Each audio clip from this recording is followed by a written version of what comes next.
أعوذ بالله من الشيطان الرجيم بسم الله الرحمن الرحيم قل بفضل الله وبرحمته فبذلك فليفرحوا هو خير مما يجمعون وقال الله تبارك وتعالى قل إن كنتم تحبون الله فاتبعوني يحببكم الله ويغفر لكم ذنوبكم والله غفور رحيم وقال رسول الله صلى الله عليه وسلم لا يؤمن أحدكم حتى أكون أحب إليه من والده وولده والناس أجمعين صدق الله العظيم وصدق رسول النبي الكريم منتشر علم الہی میں تھے سارے اجزائے کمال منتشر علم الہی میں تھے سارے اجزائے کمال سب کو ایک جا جو کیا تو بن گئی صورت رسول سبحان اللہ سبحان اللہ۔ وہ حسین ہوتے ہیں جن میں ہوتی ہے شباہت رسول کی وہ حسین ہوتے ہیں جن میں ہوتی ہے شباہت رسول کی میری جاں حسن کا معیار ہے صورت رسول سبحان اللہ سبحان اللہ۔ میرے جد امجد حضرت العلامہ مولانا محمد حسام الدین فاضل رحمت اللہ علیہ فرماتے ہیں جالی کو بھی نہ چوموں تو ہائے پھر کیا کروں سبحان اللہ۔ جالی کو بھی نہ چوموں تو ہائے پھر کیا کروں آتی نہیں نظر مجھے تربت رسول کی سبحان اللہ۔ بلغ العلا بکمالہ کشف الدجا بجمالہ حسنت جمیع خصالہ صلو علیہ وآلہ۔ عزیزان محترم، سب سے پہلے تو اللہ کا بے انتہا فضل ہے، شکر ہے، اس کی توفیق اور عنایت سے ہم سب یہاں پر جمع سبحان اور قابل مبارکباد ہے اس محفل کو سجانے والے۔ سب سے پہلے تو میں فاروق بھائی اور عثمان بھائی کے والد ماجد کے حق میں دعائے مغفرت اور درجات کی بلندی کے لیے آپ تمام سے آمین کی خواہش کرتا ہوں کہ پروردگار ان کی تمام نیکیوں کو قبول فرماتے ہوئے ان کے درجات بلند فرمائے اور اس محفل کا فیض مکمل ان کو عطا فرمائے آمین۔ اور پھر جتنے بھی اصحاب ان کے اس دنیا سے رخصت ہوئے ہیں اللہ تعالیٰ ان سب کی مغفرت فرمائے آمین۔ اور ان سب کے ذریعے سے ہم سب کی مغفرت فرمائے آمین۔ اور جتنے بھی لوگ یہاں پر جمع ہیں اے اللہ ان تمام کی جائز حاجتوں کو قبول فرمائے منظور فرمائے۔ میرے دوستوں عزیز اور بزرگوں، بہت سی اچھی باتیں آپ نے سنی ہے، عالمانہ انداز، ناصحانہ انداز اور پھر مخلصانہ انداز سے آپ کے سامنے اچھی باتیں جو پیش کی جا رہی تھی۔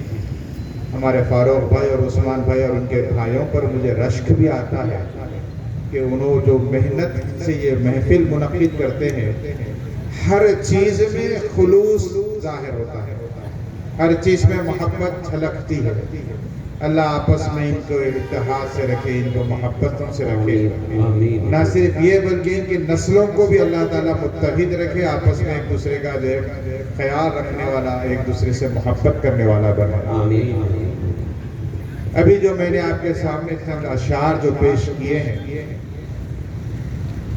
یعنی سیرت النبی سے متعلق حضرت شیخ سعدی رحمت اللہ علیہ کے وہ مشہور شعر جس کو گلستان اور بوستان میں حضرت نے لکھا ہے، بلکہ علماء نے فرمایا ہے کہ ان اشعار کو جس محفل میلاد میں پڑھتے ہیں یہ اشعار اس محفل کی قبولیت کے ضامن بن جاتے ہیں۔ سبحان اللہ سبحان اللہ۔ اس کی وجہ بھی آپ کے سامنے عرض کر دیتا ہوں۔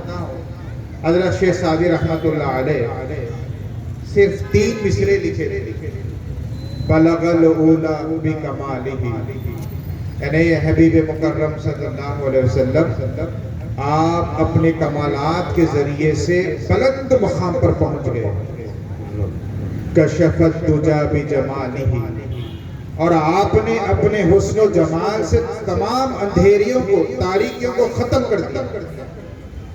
اب سرور عالم صلی اللہ علیہ وسلم کے حسن کا جو میں نے ابھی آپ کے سامنے وہ ایک شعر میں جو کوشش کی ہے بتانے کی کہ منتشر علم الہی میں تھے سارے اجزائے کمال، جو خوبصورتی کے حسن کے جو اجزاء تھے وہ اللہ کے علم مبارک میں الگ الگ جگہ موجود تھے. اللہ تعالیٰ نے ان تمام کو سب کو یکجا جو کیا تو بن گئی صورت رسول. سبحان اللہ سبحان اللہ. اللہ تعالیٰ نے جو نبی پاک علیہ السلام کو حسن و جمال عطا فرمایا تھا، بھلا آپ اسی حدیث کو سن لیجیے، اندازہ کر سکتے ہیں کہ حضور نے ارشاد فرمایا کہ اول ما خلق اللہ نوری، اللہ نے سب سے پہلے میرے نور کو پیدا فرمایا. انا من نور اللہ وکل شیء من نور، میں اللہ کے نور سے پیدا کیا گیا ہوں اور تمام شے میرے نور سے پیدا کیا. تو آپ کیا اندازہ کر سکو گے کہ نبی پاک علیہ السلام کا حسن و جمال کا کیا معاملہ تھا، کیا اس کی جو کیفیات تھی. اللہ تبارک و تعالیٰ نے اپنے حبیب کا مکمل حسن و جمال صحابہ پہ ظاہر فرمایا ہی نہیں. کیوں؟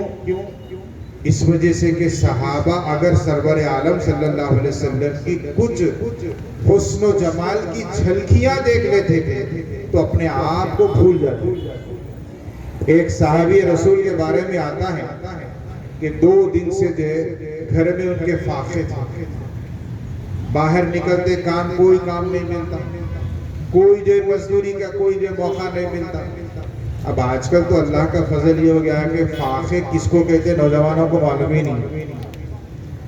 میں نے ایک نوجوان سے کہا کہ فاقہ کس کو کہتے ہیں، تو اس نے کہا وہ آسمان پہ اڑتا نہیں اونچا. ارے بولا وہ فاختہ ہے، فاقہ نہیں ہے. تو فاقہ معلوم نہ فاختہ معلوم، فاختے بھی نہیں دیکھ رہے آج کل، فاقہ بھی نہیں معلوم. پیٹ بھر کھلا رہا اللہ تعالیٰ. ہمارے بزرگان دین تھے جو فاقوں سے زندگی گزارتے تھے. ہم کو تو جو ہے ان کے صدقے میں اللہ اتنا دے رہا ہے کہ 3 مرتبہ پیٹ بھر کھا رہے ہیں. جیسا کہ شیخ سعدی رحمۃ اللہ علیہ سے کسی نے پوچھا کہ حضرت کیا حال ہے، تو آپ نے فرمایا کہ اللہ کی نعمتیں کھاتے کھاتے دانت ٹوٹ گئے ہیں، لیکن اس کی ناشکری کرتے کرتے زبان تھکری نہیں. اللہ اکبر. آپ دیکھیے سارا کچھ اللہ نے ہم کو دے رکھا ہے. دولت ایمان سے بڑھ کر بھی کوئی چیز ہو سکتی ہے کیا؟ بتائیے. ایمان کی اتنی بڑی دولت ہم کو اللہ نے عطا کی ہے، پھر بھی دنیاوی خواہشات اتنے ہیں ہمارے پاس کہ ہزاروں خواہش ایسی کہ ہر خواہش پہ دم نکلے، بہت نکلے میرے ارمان پھر بھی کم نکلے. ہر وقت وہی کیفیت. ایک مرتبہ سرکار عالم صلی اللہ علیہ وسلم نے صحابہ کے درمیان ایک گول دائرہ کھینچا، سرکل جس کو کہتے ہیں، تو گول دائرہ. پھر اس دائرے کی جو دیوار سے ایک لکیر کو کھینچتے ہوئے چیرتے ہوئے اس دائرے کے باہر لے کر چلے گئے اور فرمایا کہ میرے صحابہ بتلاؤ کہ یہ کیا چیز ہے. آپ غور فرمائیے ادب صحابہ. صحابہ فرماتے اللہ کا رسول بہتر جانتا ہے. حالانکہ پتا ہے کہ تو گول دائرہ کھینچے، ایک لکیر کھینچے، حضور جو دائرے کو چیرتی بھی چلے گی، ظاہراً تو وہی دکھ رہا ہے، لیکن صحابہ کو معلوم تھا کہ اس کا مقصد اللہ کا رسول بہتر جانتا ہے. فرماتے یا رسول اللہ کا رسول بہتر جانتا ہے. یہاں ایک بات اور ایک بھی آپ کو جو عقیدے کی بات بتاتا ہوں. ایسے بے شمار مثالیں موجود ہیں کہ حضور فرماتے ہیں کہ یہ کیا چیز ہے، مگر ادب صحابہ کو دیکھیا ہر وقت ایک ہی بات کہتے اللہ کا رسول بہتر جانتا ہے. سبحان اللہ. کسی موقع پر حضور نے یہ نہیں کہا کہ ہر وقت تم اللہ کے علم کے ساتھ میرے علم کو کیوں ملاتے، کبھی نہیں فرمایا. تو صحابہ کا یہی عقیدہ تھا کہ اللہ جانے، اللہ کا رسول جانے. کیونکہ اللہ تعالیٰ نے سورۃ النساء میں ارشاد فرمایا ہے وَعَلَّمَكَ مَا لَمْ تَكُنْ تَعْلَمْ وَكَانَ فَضْلُ اللَّهِ عَلَيْكَ عَظِيمًا. اے حبیب صلی اللہ علیہ وسلم، آپ کو اللہ نے وہ علم عطا فرمایا ہے جو اب تک آپ نہیں جانتے تھے. اللہ نے وہ علم آپ کو عطا فرمایا ہے. وَكَانَ فَضْلُ اللَّهِ عَلَيْكَ عَظِيمًا. اور اللہ نے جو آپ کو یہ علم عطا فرمایا ہے، اللہ کا آپ پر بہت بڑا عظیم فضل ہے. اب ہم نہیں جانتے کہ اللہ نے کیا کیا عطا فرمایا ہے.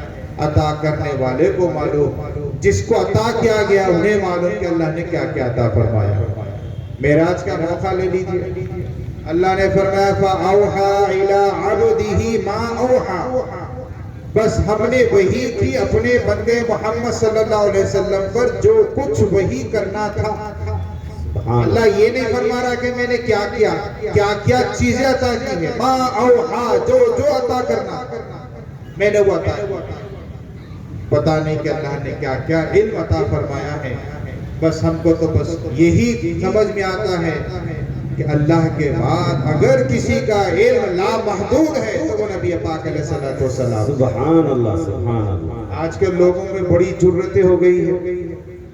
نبی کریم صلی اللہ علیہ وسلم کے علم مبارکہ پر بحثیں ہو رہی ہیں، بلکہ لوگ اتنے بدبختی پہ آگے چلے گئے ہیں کہ رسول کی ذات مقدسہ کو موضوع بحث بنا رہے ہیں.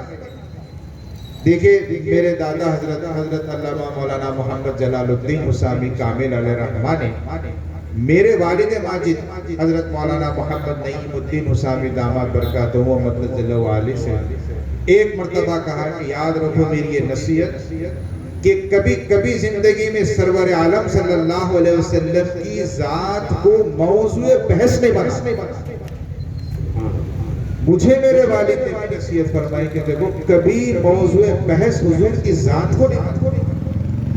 آپ سرکار عالم صلی اللہ علیہ وسلم کی عظمتیں بیان فرمائیے، رفعتیں بیان فرمائیے، شان اور عظمت کی باتیں کریے، لیکن نعوذ باللہ من ذالک کبھی جو ہے سرکار عالم صلی اللہ علیہ وسلم کو موضوع بحث نہیں. اور آج کل کیا ہو گیا، واٹس ایپ اور فیس بک کا جو دور چل رہا ہے. ایک علمی نکتے کی بات تھی، میں نے جو اس کو فیس بک پہ پوسٹ کیا اور سب سے پہلے میں نے گزارش کی کہ اہل علم اس کا جواب دے. اب جو پبلک لپٹی آپ اندازہ نہیں کریں گے، ہر جاہل آدمی مداخلت کر رہا ہے. علمی بات ہے وہ.